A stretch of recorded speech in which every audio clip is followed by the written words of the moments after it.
Donc, à la barakatillah, on va commencer cette première séance que j'ai le plaisir de modérer avec mes deux amis, Dr Allouch Abdelwahab et Dr Younes Mustafa. C'est un plaisir que d'être ensemble au cours de cette modération. Alors, la première séance a comme titre les nouvelles recommandations en hépatologie en 2023. Quoi retenir pour la pratique?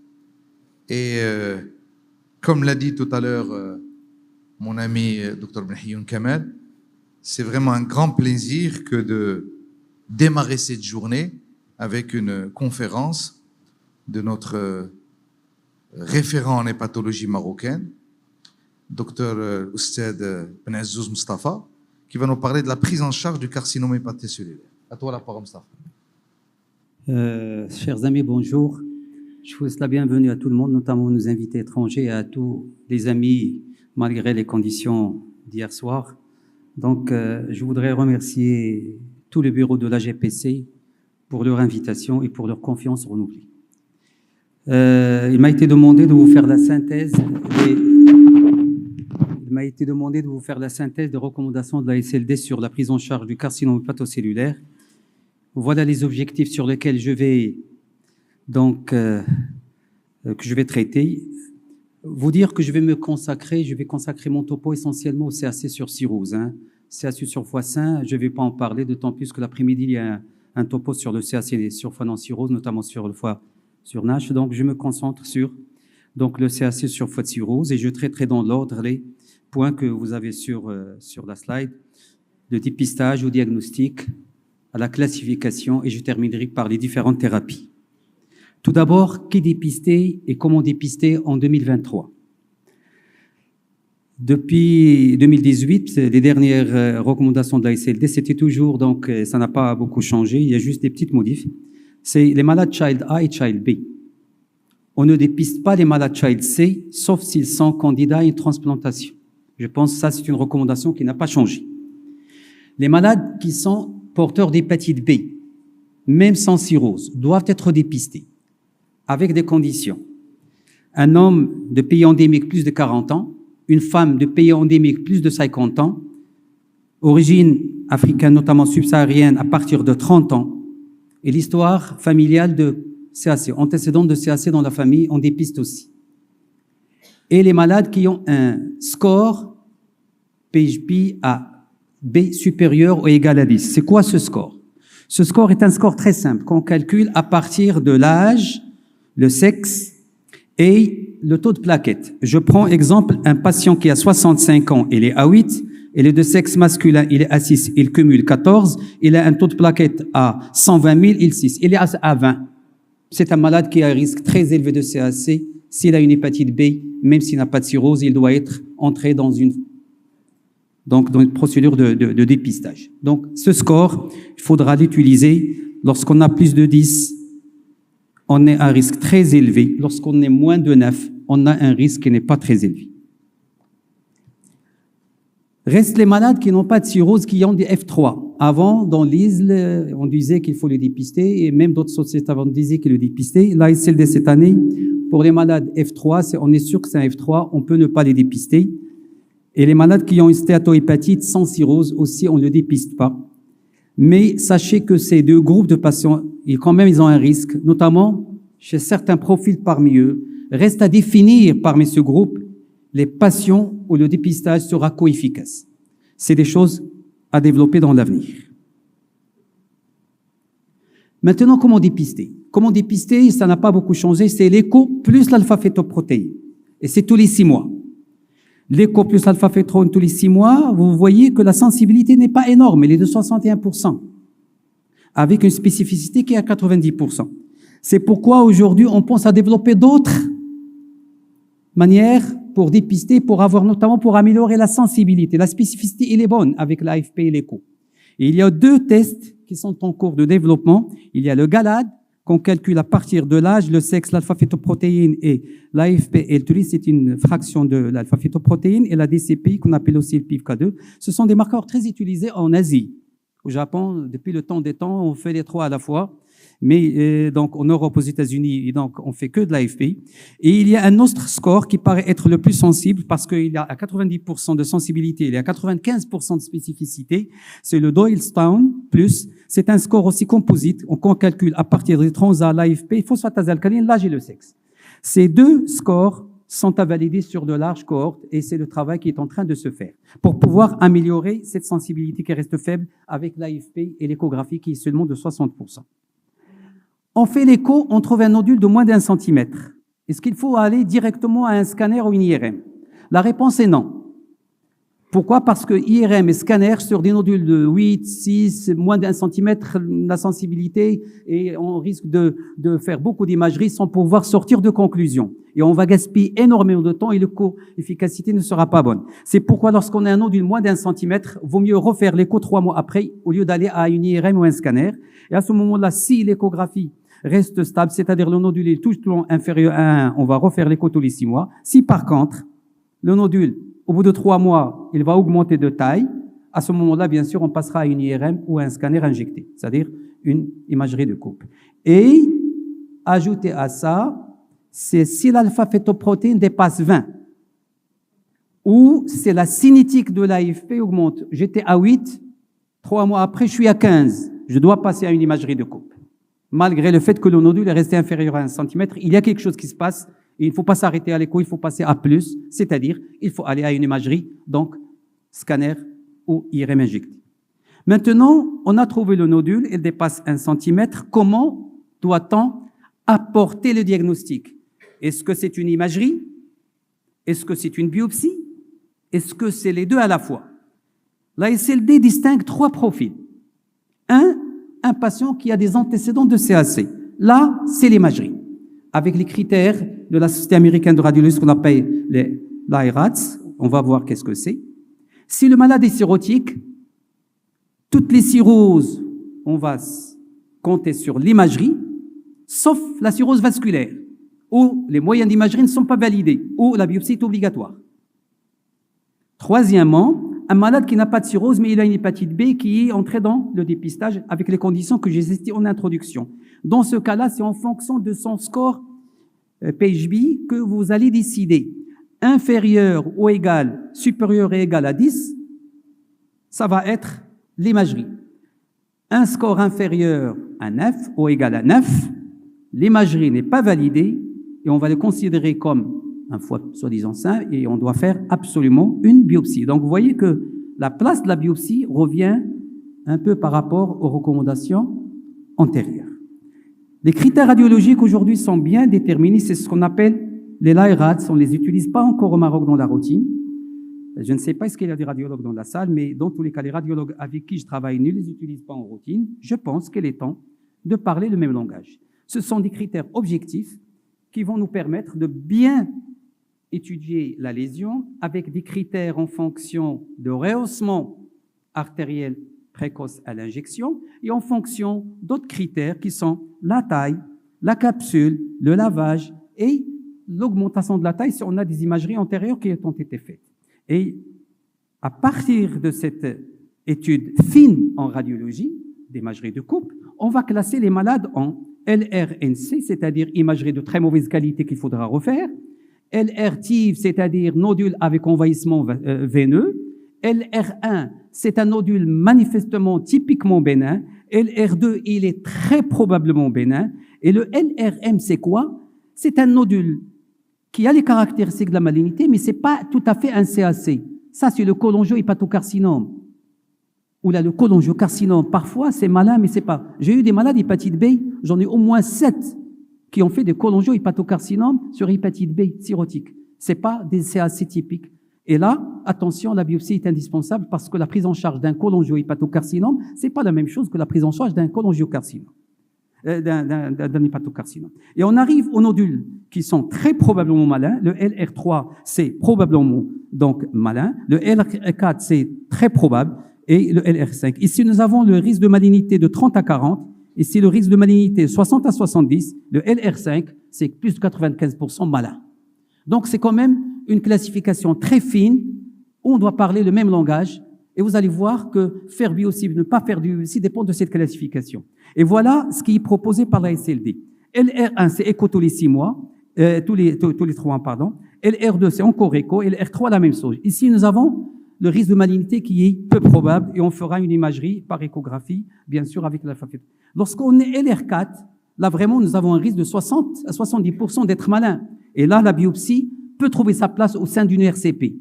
Pour le LR5, c'est manifestement malin et généralement, on ne fait pas de biopsie. Par contre, le LRM, c'est-à-dire, il est malin, mais il n'est pas typique de CAC. Ça peut être un cholangiohépatocarcinome, ça peut être méta, ça peut être autre chose. À ce moment-là, la biopsie est obligatoire. Le LRTIF, c'est lorsqu'il y a un envahissement veineux, c'est probablement malin et vraiment la biopsie, donc, peut se discuter en RCP, mais souvent, il n'est pas fait parce qu'on considère que c'est malin.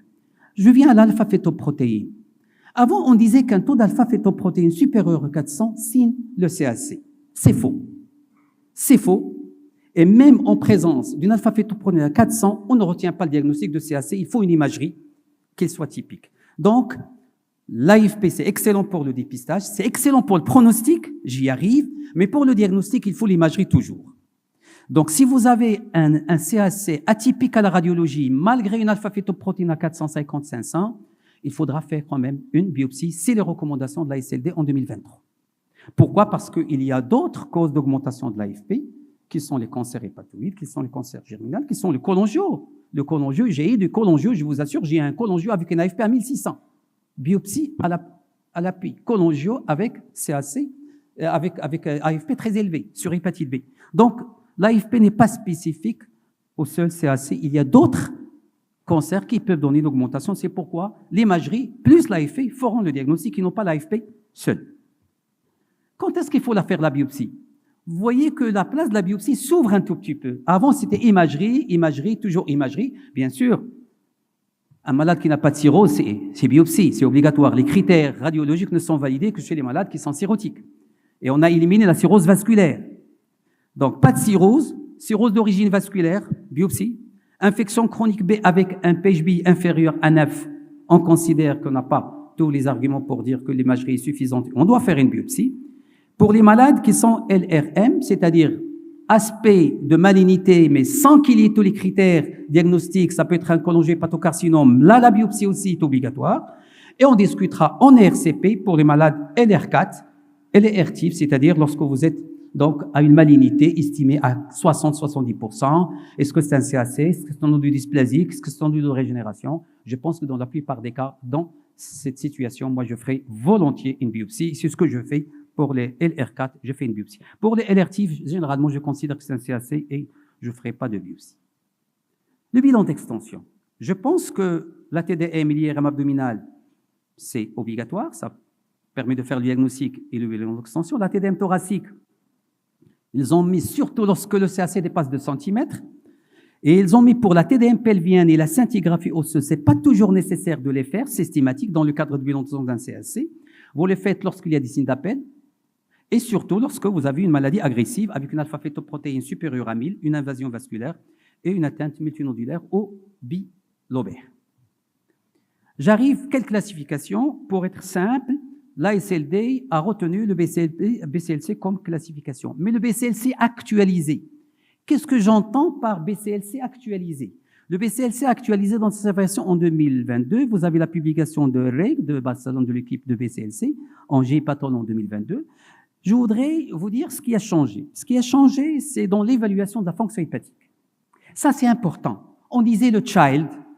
Aujourd'hui, on ne parle pas que du child dans le BCLC. On parle de réserve hépatique conservée. Qu'est-ce qu'on entend par réserve hépatique conservée? C'est-à-dire le child, il est là, c'est obligatoire. C'est une classification qui date du temps de temps, mais il reste toujours là.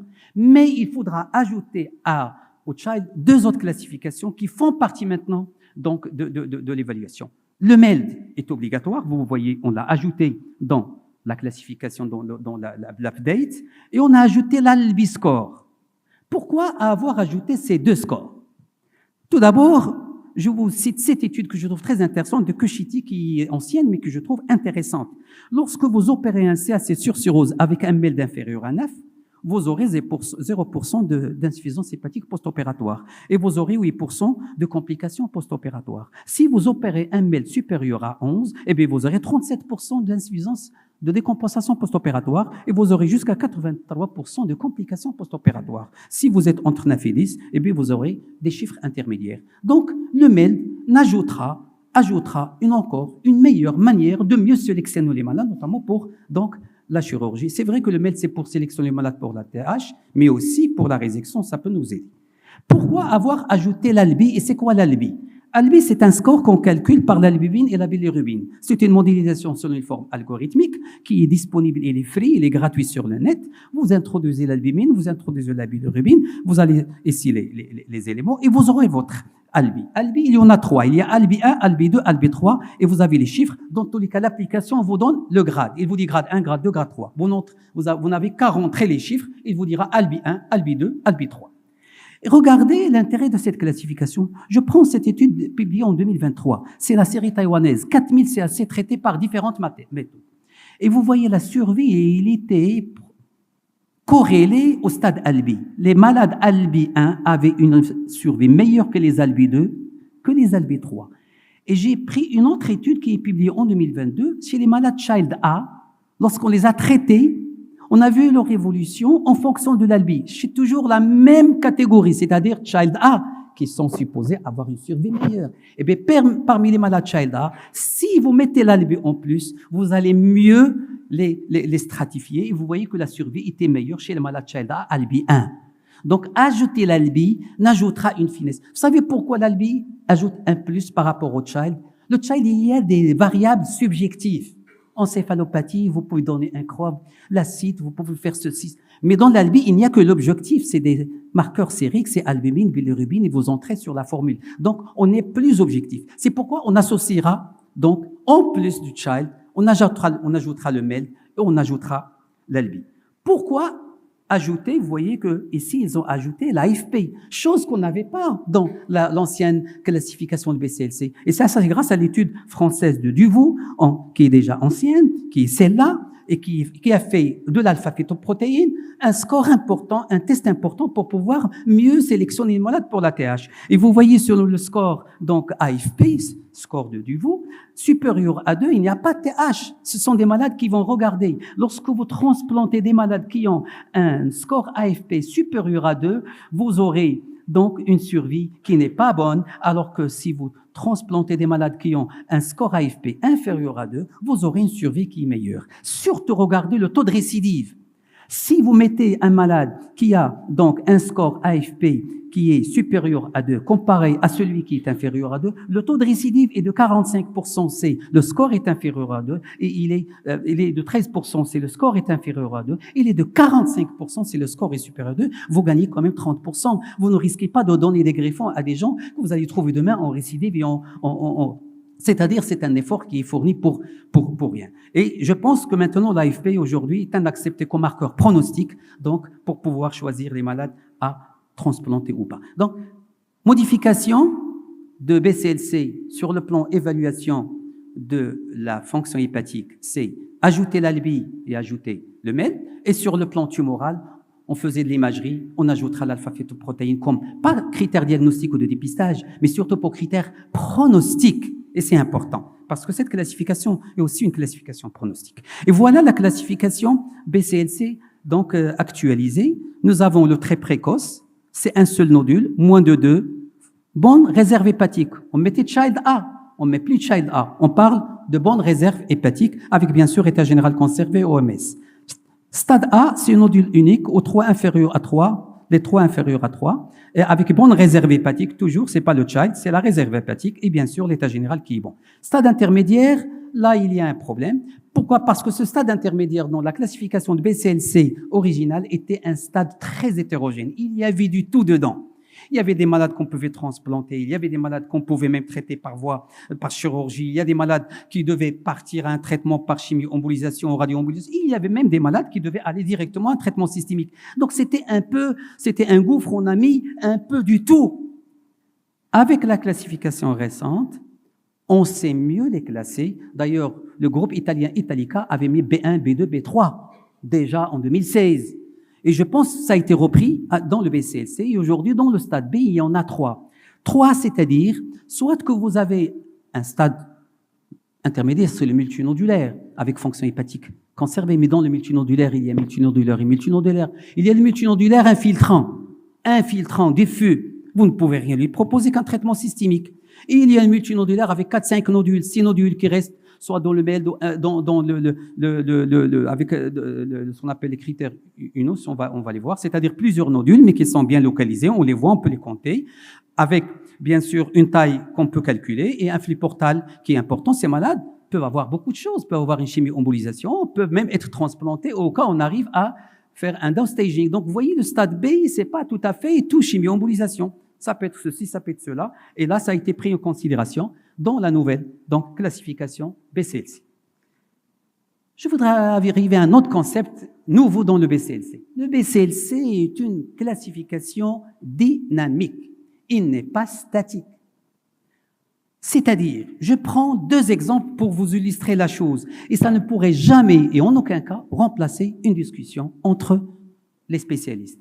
Et c'est très bien dit. Ici, c'est la recommandation 27 de l'ASLD en 2023. Je prends un malade qui a un CSC inférieur à 3. Un malade qui a un CSC inférieur à 3, en principe, on le résèque, on l'alcoolise. Mais imaginez qu'il n'est pas candidat à une transplantation parce qu'il a 72 ans ou il a 70 ans. Qu'on ne peut pas le réséquer parce qu'il a une HTP significative. Qu'est-ce qu'on fait à ce malade? On va automatiquement lui proposer par un percutané. Si on ne peut pas le traiter par voie percutanée parce que la lésion est au niveau du dôme à côté d'un gros vaisseau, qu'est-ce qu'on lui fait? Eh bien, il partira à une chimio-embolisation, ce qu'on appelle stage migration. Le traitement va migrer. Il était ici, mais parce que l'analyse du dossier a fait que ce patient n'est pas bon candidat, il ira à une chimio-embolisation, alors que sur papier, il est ici. Mais lorsqu'on rentre dans le détail, ce malade va migrer et il aura une chimio-embolisation. Ça m'est arrivé de chimio-emboliser des malades de CACA 3. J'en ai chimio-embolisé un la semaine dernière. Pourquoi? Parce que les 3 cm, 72, les Child B 8, je ne peux rien lui faire. Et il n'était pas radiofréquençable vu le siège de la lésion. Il est parti à un traitement endovasculaire. Il a sauté un percutané, il a sauté résection. La transplantation, j'y arrive parce que malheureusement, on n'arrive pas encore à la faire en routine. Et il ira à un traitement endovasculaire. De l'autre côté, vous prenez un malade qui est child, il est stade intermédiaire, il a une tumeur de 8 cm. Il est child A avec c'est un malade comme ça, où on va dire qu'on va le chimio-emboliser. Oui, on le chimio-embolise, mais si la lésion baisse à moins de 5, il devient transplantable et il va regagner la transplantation. Donc on passe dans ce sens qu'on peut passer dans ce sens. Et cela, l'intérêt d'une ERCP et intérêt de la décision de ce qu'on appelle tumor board, c'est-à-dire les gens qui vont entourer ce patient pour prendre la meilleure décision. Quelles sont les indications de la chirurgie dans les recommandations de l'ASLD 2023? On opère une tumeur non agressive selon le nombre et la taille des lésions. Un malade qui est bonne fonction hépatique, c'est-à-dire un bon MELD, un bon CHILD et un bon ALBI, les 3. Il faut combiner les 3. Il n'a pas d'HTP significatif, ça c'est le taux de plaquettes essentiellement à moins de 100 000. Rares les chirurgiens qui vont accepter de te faire réséquer un malade à moins de 100 000 de plaquettes. Foie restant suffisant, ça c'est important. Quel est le volume restant après la résection? Si vous avez par exemple un petit nodule de 3 cm, centro hépatique, foie droit, chez un malade qui est child A, ça va être une hépatectomie droite, c'est énorme. Donc là, la discussion va peut-être aller vers un traitement percutané. Pourquoi? Parce que c'est en fonction du volume qui reste, parce qu'on peut traiter le cancer, mais pour voir le malade après avec une insuffisance hépatique. Donc, un malade qui a un nodule unique dans le stade A, qui est child A, qui n'a pas d'HTP significatif, il sera réséqué. Par contre, s'il a plusieurs nodules, vaut mieux discuter la transplantation en premier, à condition qu'il soit dans les critères de Milan, ou au maximum de ce qu'on appelle ces critères nouveaux, UNOS, c'est downstaging criteria, c'est-à-dire une lésion entre 5 et 8, ou 3 lésions entre 3 et 5, ou 4 à 5 lésions inférieures à 3, mais dont la taille tumorale complète ne doit pas dépasser 8. Tous ces malades doivent avoir un downstaging et on doit les amener à une transplantation. Donc il y a Milan, c'est vrai, mais il y a aussi hors Milan, qui peut aussi être des malades qu'on pourra transplanter après un downstaging. Une nouveauté. Jusqu'à présent, chers amis, tous les malades qu'on opère, on ne leur donne pas un traitement adjuvant. Et ça, c'est une nouveauté dans les recommandations et c'est la première fois. La première fois, nous avons un traitement adjuvant à proposer à nos malades une fois on les résèque. La question, faut-il proposer ce traitement adjuvant à tous les patients qu'on opère ou faut-il le proposer à un groupe de patients à risque de récidive? La réponse, on le proposera à des malades à risque de récidive. Reste à savoir lesquels. Eh bien, ce sont les malades dont la taille de la tumeur dépasse 5 cm, plus de 3 nodules, micro ou macro-invasion vasculaire et le degré de différenciation que vous aurez, soit une biopsie sur que vous avez faite ou sur la pièce de résection. Et tous ces malades iront à atezolizumab. Atezolizumab, aujourd'hui, est un standard dans le traitement adjuvant et ça, c'est une nouveauté. Et regardez la recommandation, l'ASLD recommande un traitement adjuvant par immunothérapie, c'est atezolizumab la seule qui est recommandée, chez les patients à haut risque qui sont ici. Sur quoi est basée cette recommandation? Elle est basée sur cette étude, ce qu'on appelle InBrave 050, qui a été publiée et présentée en oral en avril cette année. Elle a été présentée à l'AASRC. Et vous voyez, c'est une étude qui a comporté quand même 600 malades. 300 dans un groupe, 300 dans un groupe, chez des malades qu'on a réséqués pour des lésions dont la taille dépassait 5 cm, qui remplissaient les critères, c'est-à-dire critères de mauvais pronostic, invasion vasculaire, etc., ou donc degré, donc c'est assez indifférencié. Et vous voyez, un groupe a reçu atezolizumab pendant 1 an, selon le même protocole que dans le traitement de première ligne lorsqu'on fait le systémique, et placebo, surveillance, on fait rien, pendant 1 an. Et on a vu qu'est-ce qui se passe, et vous voyez ici que le survie moyen était de 17,4 mois, c'est quand même 600 malades, 300 dans un bras, 300 dans un bras. Et voilà les résultats. Résultat, survie sans récidive, la fameuse PFS. Eh bien, c'est 78 versus 65. On a gagné quand même 13%. Plus important, c'est le taux de récidive dans les 2 bras. 20% de récidive chez les gens qui ont un adjuvant versus 34% des gens qui n'ont pas eu d'adjuvant. Et vous voyez que donc la différence est énorme. Donc, le standard aujourd'hui, en matière de CAC, qu'on résèque avec des critères de mauvais pronostic de récidive, ils sont aujourd'hui bien définis, on fera de l'immunothérapie atezolizumab. La deuxième, c'est les indications de l'ATH. Moi, je pense qu'on reste toujours 1000 ans. Donc, candidat à une résection à cause d'une hypertension portale cliniquement significative ou une cirrhose décompensée, bien sûr. Il faut toujours faire un traitement loco-régional si le malade doit attendre. Ça peut être une radiofréquence, ça peut être une chimio-embolisation, tout dépend de la taille du siège et du profil patient, mais on ne va pas laisser ce malade progresser parce qu'il va y avoir du drop-out, on va perdre des malades dans la liste d'attente. Si le malade est hors 1000 ans, mais dans une DS, c'est-à-dire les critères que j'ai cités, il faudra downstaging ici, elle est bien bon profil, il ira à une transplantation et on ne transplantera pas un malade dont l'AFP n'est pas inférieur à 500. Voilà les recommandations de l'AST de cette année par rapport à la transplantation. J'arrive au traitement percutané. Le traitement percutané, bien sûr, sera toujours discuté avec la chirurgie et notamment donc pour des lésions qui sont petites, inférieures à 3. Bien sûr, si je peux réséquer un malade avec un nodule à 3, je le ferai. Mais à condition, ça ne se fait pas au détriment donc d'une destruction parenchymateuse, d'une réduction des réserves hépatiques, notamment par rapport au volume du foie restant. Donc, on discute au cas par cas. Et si le malade est résécable et radiofréquençable, je vous dirai comment, en principe, on doit faire en l'absence du TH. Et ça, c'est pas la recommandation de l'ASLD. C'est plutôt un avis personnel. Je vais le partager quand même avec vous. Si le malade qui a plus de 3 n'est pas résécable, on ne peut pas le radiofréquencer parce qu'à plus de 3, c'est des mauvais résultats. Il faut radiofréquencer ou traiter par micro-ondes que les lésions inférieures à 3. À ce moment-là, il ira à un traitement endovasculaire ou une radiothérapie stéréotaxique. Ça, je vais en parler. Cependant, il y a des nodules qui sont petits, moins de 2. Et pour les nodules petits, il y a eu plusieurs études contrôlées randomisées, j'en ai vu au moins 6 ou 7, qui parlent que c'est ces malades, la survie à 5 ans, que vous réséquez, que vous traitez par radiofréquence, la survie est la même. Et généralement, lorsque nous avons des nodules moins de 2, notamment centro-hépatiques, le mieux c'est de les proposer à une radiofréquence. Là aussi, il y a une nouveauté.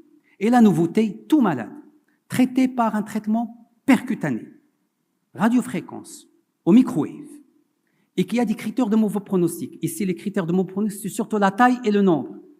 Plus de 2 ou plus de 3. Entre 2 et 5, ou plus de 3 nodules, il doit aller à Atezobeva, encore une fois, pour 1 an. Et ça, on ne le faisait pas. Donc, un malade réséqué, avec critères de mauvais pronostic basés sur la taille, sur l'anapathe et sur le nodule, un nodule traité par radiofréquence basé sur le nombre et la taille, il rend, s'ils remplissent les critères de mauvais pronostic, un traitement par immunothérapie, donc pour 1 an. Et c'est un nouveau standard. Lorsqu'on a la TH, la discussion est différente lorsqu'on a un nodule au stade très précoce. Vous avez un nodule inférieur à 2. Child A, on peut le réséquer, on peut le radiofréquencer, mais on peut aussi le transplanter.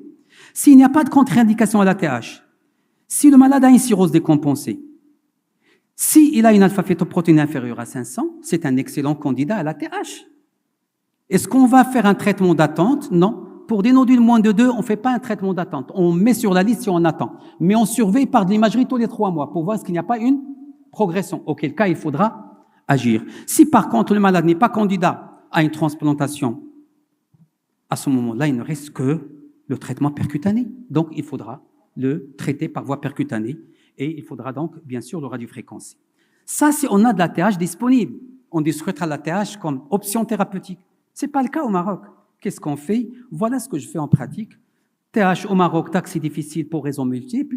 Il y a eu quand même 16 cas ou 17 cas qui ont été faits. À Rabat, on vient de faire l'année dernière 5 malades. Je suis très content avec l'école, avec l'équipe de Paul Brousse. Il y a une dynamique qui se démarre et tant mieux. Il y a même donc à l'hôpital Avicenne le cadavre. Il y a à l'oncologie le donneur vivant qui démarre. Nous sommes ravis et nous sommes contents. Nous avons fait, j'ai au moins 4 ou 5 malades que j'ai pu transplanter au Maroc. Je suis très content de le dire et ça démarre. Mais c'est pas encore tout à fait ça. Il y a encore, ça traîne. On perd des malades sur la liste. C'est la réalité pour des raisons multiples sur lesquelles je ne peux pas revenir. C'est 1 heure de discussion si on veut ouvrir ce débat.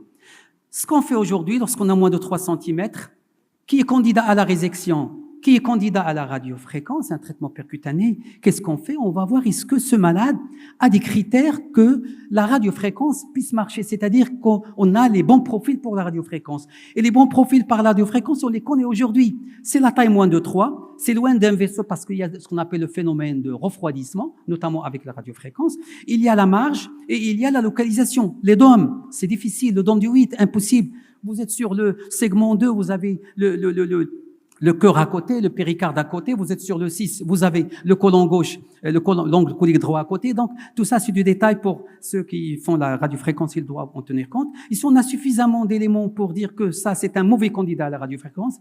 Il ira à une chirurgie si la chirurgie est faisable. Sinon, s'il a tous les critères de bonne réussite et de succès d'un traitement percutané, je ferai volontiers une radiofréquence, notamment chez les malades qui ont un CAC centra-hépatique, et j'irai à une résection sous-cellio chez les malades qui ont des CAC sous-capsulaires. Donc finalement, c'est de win-win et on travaille avec les chirurgiens la main dans la main. Il y a un autre traitement percutané autre que la radiofréquence et le microwave. C'est la radiothérapie stéréotaxique. Voilà ça c'est une nouvelle façon de faire. Il est aujourd'hui validé. Donc voilà les conditions pour pouvoir la faire. Je termine par la chimio-embolisation et le traitement systémique. Chimio-embolisation, c'est les malades Child B avec les conditions que vous avez ici. Mais un malade qui est stade B, généralement, il peut être traité par chimio-embolisation, mais aussi par traitement systémique lorsque la forme est infiltrante ou par TH lorsque j'arrive à faire un downstaging. Les contre-indications de la chimio-embolisation, je passe. J'arrive au traitement systémique, je termine dans 3 minutes. Le traitement systémique s'adresse aux malades qui sont au stade C, c'est-à-dire invasion portale ou atteinte dépassant le foie extra-hépatique ou à des malades Child B, et ça c'est nouveau, des malades Child B qui ne sont pas candidats à un traitement par chimio-embolisation ou qui sur chimio-embolisation, ils ont progressé. Il faudra leur proposer un traitement systémique. Nous avons plusieurs molécules. On n'avait que le sorafenib. Aujourd'hui, on en a 9. En première ligne et en deuxième ligne. En première ligne, c'est atezobeva au durvatrimie s'il n'y a pas de contre-indication. S'il y a une contre-indication, c'est sorafenib, lenvatinib, c'est ce qu'on appelle les TIC et les inhibiteurs tyrosine kinase, sora ou linva. Si le malade est child A, si le malade n'est pas child A, vous ne pouvez pas donner atezobeva. Ça, c'est important à savoir. Si le malade n'est pas child A, on ne pourra pas donner atezobeva et on aura sorafenib, lenvatinib. On peut faire aussi niveau Pimbro ou Durva. Ça, c'est les contre-indications. Il faut toujours chercher les varices, les traiter lorsqu'on veut donner l'atezobeva, c'est important. Et au moins une séance de ligature avant d'y aller sur vous avez des varices à risque de saignement. Traitement de deuxième ligne, il faut qu'elle remplisse un certain nombre de conditions. Et vous avez ici les traitements de deuxième ligne. C'est échec atezobeva, c'est sorafenib, lenvatinib. On peut donner les autres. C'est échec durvatrimie, c'est sora ou linva. Et c'est échec sora, lenva, vous devez donner soit cabozantinib, regorafenib et le RAM pour les malades qui ont une AFP supérieure à 400. Peut-être le pembrolizumab et épinivo peuvent être une option. Je voudrais terminer pour vous dire que le dépistage se base sur l'écho et l'alpha-fétoprotéine, que le diagnostic, c'est l'imagerie, mais la biopsie garde ses indications et je vous invite à revenir pour regarder là où la biopsie doit être faite. Et on a cité au moins 3 situations où la biopsie est obligatoire. La classification, c'est la BCLC, mais avec les 3 modifications apportées. Le traitement local, c'est la radiofréquence, les microwave ou la radiothérapie stéréotaxique qui trouve ces indications dans un certain nombre de cas où on peut ni réséquer ni radiofréquencer. La TH, c'est les critères du Milan ou le dose staging en dehors de Milan. Et bien sûr, le traitement endovasculaire, il faut bien sélectionner les malades et l'immunothérapie, c'est le traitement systémique de première ligne à condition de respecter les contre-indications. Je vous remercie. Merci, professeur Azouz, pour cette excellente présentation. Tu nous as toujours habitués à de belles présentations. Chers amis, vous allez nous excuser, on est trop pris par le temps. Donc, la discussion et les questions ne dépassent pas 10 minutes. Merci. La parole est à la salle.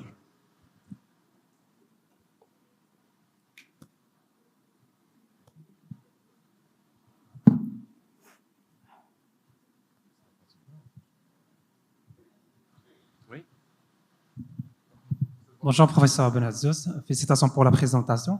Je reviens juste sur la question des facteurs de risque de récidive après un traitement. Les facteurs de risque pour, les facteurs de risque pour indiquer un traitement adjuvant après... Ah oui, après chirurgie, après radiofréquence, oui. Après radiofréquence ou chirurgie. Est-ce qu'on doit avoir tous les facteurs de risque ou juste un facteur de risque est suffisant? Un parmi les facteurs de risque est suffisant. Et d'autant plus ils sont nombreux, d'autant le risque est important. Le problème, c'est par rapport aux malades. Pour les malades qui ont été réséqués, nous avons assez d'arguments parce que nous avons comme une pièce. Nous allons voir l'invasion macro, l'invasion micro. Nous allons voir le degré de différenciation. Nous avons assez d'éléments. Mais pour les malades qui ont été traités par voie percutanée, c'est basé uniquement, mais c'est retenu, hein, c'est comme ça, c'est retenu sur le nombre et la taille. Si vous êtes à plus de 3 et si vous êtes plusieurs nodules, à ce moment-là, c'est assez de facteurs de risque. Le malade va récidiver et on sait, dans tous les cas on sait que l'apparition d'un CAC sur un foie de cirrhose n'est que le prélude à l'apparition d'un autre. Le taux de récidive à 5 ans est de 70%. Donc, ce traitement adjuvant, il est bienvenu. Il est bienvenu parce que, à avoir suivi depuis maintenant au moins 30 ans des malades traités pour CAC, j'en vois les récidives tout le temps. Et ce chiffre de 70% à 5 ans de récidive, il est vrai, c'est pas une vue d'esprit, c'est la réalité. Le lit du cancer est toujours là, c'est-à-dire la cirrhose. Donc, qu'on faisait rien. Tant mieux s'il y a un traitement adjuvant qui réduit les risques quand même de 33%. Et moi, donc, je suis partant par rapport à cette attitude parce qu'on n'avait rien à leur proposer. Monsieur Saïd. Alors, vous avez parlé d'une chimio après un traitement, soit chirurgie, soit autre. Immunothérapie, oui. Alors, vous avez dit 1 an. Exact. Mais si mon malade répond très bien, c'est très difficile de prendre la décision. Parce qu'il n'y a pas de cancer. Ça, c'est dans le traitement systémique chez les malades qui ont déjà un... C'est le traitement systémique, il y a 2 façons de faire. Il y a un traitement systémique qu'on fait pour des malades au stade avancé, c'est-à-dire on n'a plus rien à proposer à ce patient. On n'a plus rien à lui proposer, on ne peut pas le transplanter, on ne peut pas le réséquer, on ne peut pas le radiofréquencer. On dit dans les recos de garder ce traitement systémique tant qu'il marche, jusqu'à progression ou jusqu'à mauvaise tolérance. Il y a des malades qui vont rester, surtout avoir le coup. Docteur Hamoud. Donc, mais dans ça, c'est plutôt prévenir. C'est pas un traitement, c'est plutôt une prévention d'une récidive. On le fait pour 1 an et on arrête et on surveille. Oui, c'est Ibn Azouz, merci pour cette excellente intervention. Je suis là. Ma question concernant les nodules hépatiques, parce qu'on sait que le nodule hépatique n'est pas reproductible en matière d'imagerie et qu'une étude récente faite par la FEF avait montré, si mes souvenirs sont bons, que 30% des nodules n'ont pas été retrouvés. Alors ma question est, quand je trouve un nodule hépatique qui est de 1 cm et qu'au cours du contrôle, je ne le retrouve pas, dois-je m'arrêter ici, confier le malade à un radiologue, faire d'autres explorations? À l'écho, À l'écho, oui, bien sûr. tu sais, un nodule de régénération, il peut augmenter de taille, il peut aussi disparaître. Hein. Ça, j'en sais, mais attention, lorsque tu ne trouves pas, et ça, je ne l'ai pas dit, hein, je ne l'ai pas dit, c'est important. On fait l'écho comme moyen de dépistage avec l'alpha lorsque l'imagerie échographique est optimale. Qu'est-ce que j'entends par imagerie optimale? On fait tous de l'écho. Il y a des fois où on ne voit rien. Un foie de stéatose ou un foie de cirrhose alcoolique, très hétérogène, complètement déchiqueté. L'écho, qu'est-ce qu'il va vous montrer? Vous allez louper. Là, le dépistage ne sera pas fait par l'échographie, il sera fait par l'IRM. Et aujourd'hui, on est en train de développer ce qu'on appelle des IRM rapides, des séquences. C'est pas l'IRM qui prendra 20-30 minutes. On est en train de développer des séquences d'IRM très rapides pour entrer l'IRM comme moyen de dépistage. C'est en cours d'évaluation, c'est pas encore une recommandation. Mais au jour d'aujourd'hui, ce que je ferai lorsque j'ai un foie très hétérogène, j'estime que j'ai pas bien exploré, j'ai peur de rater. C'est comme chercher une aiguille dans un océan lorsque le foie est hétérogène. À ce moment-là, je passerai volontiers à un scanner injecté ou à une IRM pour pouvoir chercher ce petit nodule que j'ai pas trouvé à l'échographie. Encore 2 questions. Dr. Abdeljalil. Oui, à mon tour de féliciter le professeur Ben Azzuz pour la qualité habituelle de sa présentation. Alors j'ai une remarque un peu d'ordre, je dirais philosophique, parce qu'il fut un temps où le diagnostic de tumeurs malignes était réservé à l'histologie. Il fallait obligatoirement passer par une biopsie et avoir une histologie. Aujourd'hui, avec les progrès de l'imagerie, de la biologie, on est amené à poser un diagnostic sans obligatoirement passer par l'histologie. Tout à fait. Alors, je ne vais pas revenir sur les indications que j'ai précisées de l'indication de la biopsie hépatique. Néanmoins, sur le plan thérapeutique, est-ce que tu as été amené à proposer une biopsie pour les oncologues, pour individualiser, je dirais, leur traitement? C'est vrai, cher ami. Tu sais qu'aujourd'hui, le CAC sur le plan biologie moléculaire, c'est pas un seul CAC, c'est 6 CAC. Malheureusement, nous n'avons pas encore de biomarqueurs pronostiques en dehors de l'alpha-fétoprotéine. Le jour où on aura assez de biomarqueurs validés, pronostiques, notamment au niveau moléculaire, je pense que la biopsie sera proposée à tout le monde. Il y a la biopsie liquide dont je n'ai pas parlé. La biopsie liquide, aujourd'hui, on peut détecter des ADN tumorales circulantes. Ça commence à se pratiquer. Ce qu'on appelle le Guardian, il y en a au Maroc disponible. On le fait dans le cholangio, on le fait dans le CAC, on ne le fait pas encore. Mais dans le cholangio, on le fait pas dans un but diagnostique, on le fait dans un but pour pouvoir sélectionner telle ou telle thérapie en fonction du profil donc biologique. Pour le CAC aussi, il y en a, mais c'est pas pour tout de suite. Et dans les recommandations de l'ASLD, ils ont dit de manière claire, nous recommandons contre l'utilisation de la biopsie liquide dans le diagnostic de CAC. Clair, nous recommandons contre aujourd'hui. Mais il se peut demain, lorsqu'on aura assez de marqueurs biologiques ou histologiques ou à la biopsie liquide, à ce moment-là, on fera tout ça pour mieux sélectionner les malades à traiter et traiter à la carte comme ce qu'on fait pour plusieurs cancers. Dernière question. Professeur Taheri. Bravo Sibn Azzuz pour l'excellente présentation. Ma question, moi, c'est concernant le traitement néoadjuvant pour le CHC. Là, je vous demanderai de porter votre casquette d'un expert qui est en train de rédiger les référentiels de la SMAT concernant le CHC. Vous savez la difficulté qu'on a à introduire les molécules qui sont onéreuses, et vous savez que sur l'étude, il y a une diminution des récidives et quasiment pas de gain sur la survie. Et moi, je vous pose la question, est-ce que... On a gagné 13%. 13% de gain de survie. Oui, 13% en chiffre absolu, mais ce n'est pas significatif. On a gagné 13% de survie, on a gagné 33% de risque de récidive. Donc c'est une discussion... Lorsque tu n'as rien, c'est ce que tu as. Non. Tu n'as rien. Oui, mais c'est une discussion à laquelle c'est très probablement une discussion houleuse qu'on aura avec les instances parce qu'il est difficile de convaincre. De faire les convaincre, oui, mais voilà, on essayera de les convaincre. Oui, voilà. On va les convaincre. Il faudrait qu'on revoie. qu'on revoie le chapitre. Il faut qu'on ajoute cette nouveauté qu'on n'a pas mis dans les recos d'il y a un an.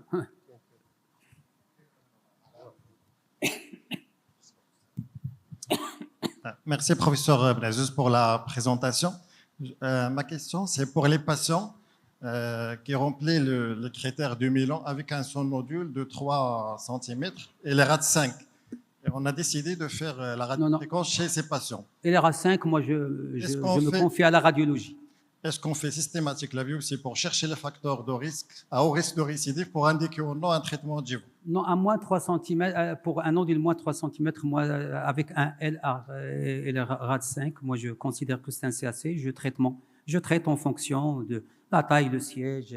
Je discuterai percutané, chirurgie, en RCP avec le chirurgien et on discutera, on prendra la bonne décision pour le patient. Professeur Amrani. Bravo, Si Mustafa. Belle présentation, comme d'habitude.